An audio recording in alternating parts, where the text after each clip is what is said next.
3 weeks ago, Karen made her very last mortgage payment. No more bank, no more balance, just a house that's 100% hers. She's 50 years old. She owns a home worth about $700,000, no debt, no lien, no monthly payment. Her friends took her out to celebrate. Her family told her she won at life. Most finance advice on the internet would call this the dream.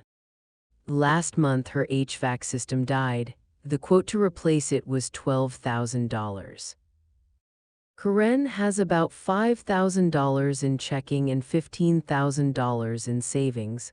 If she pays for the repair in cash, her emergency fund is basically gone. If she doesn't, she has to borrow against the house she just finished paying off. So she calls the bank. They approve her for a home equity line of credit, and just like that, she's back in debt again, after spending 15 years trying to get out of it. On paper, Karen is wealthy. In real life, she's stuck. She owns a $700,000 asset, but that asset can't fix her air conditioner. It can't pay her property taxes. It can't cover a medical bill, a car repair, or a few months without work. All of her money is locked in the walls and the roof, and when something breaks, she still has to borrow. This is what I call the equity trap. It's the idea that once your house is paid off, you're financially free. That no mortgage means no stress. That owning your home outright means you're finally safe, and that sounds great, but it ignores one huge problem: liquidity. You can't swipe home equity at the repair shop. You can't Venmo your roof. You can't pay groceries with drywall. Let me show you what this really costs. Karen's mortgage was about $300,000 at just over 4%.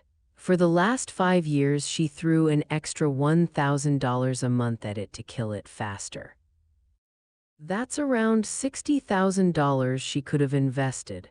If that money had gone into a simple index fund, she'd have close to $80,000 in liquid investments today. When the AC dies, she writes a check. Problem solved, no stress.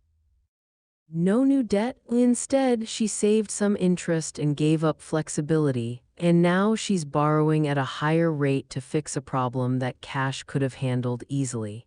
Here's the part nobody talks about. This doesn't just hurt you in emergencies. It also costs you opportunities. Karen works in marketing. A former coworker offered her a chance to buy into a small consulting firm. The buy-in was $35,000. It's a solid business. It's a real opportunity. She can't do it. Her net worth is huge. Her available cash is not. So someone else takes the deal, and her money stays trapped in her house doing nothing but sitting there. Now, before you freak out, I'm not saying stay in debt forever. I'm not saying mortgages are amazing and paying them off is stupid. What I am saying is this: debt is a tool, and liquidity is freedom.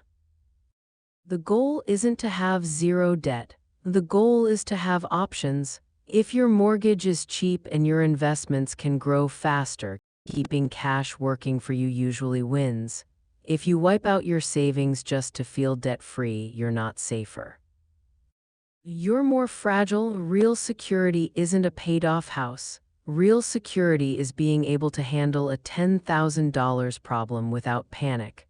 It's being able to say yes to opportunities. It's being able to breathe when life gets expensive. Karen did everything right and still ended up cornered. She's rich on paper and stressed in real life. That's the equity trap. If this made you rethink your mortgage strategy, hit like and subscribe. I'll see you in the next one.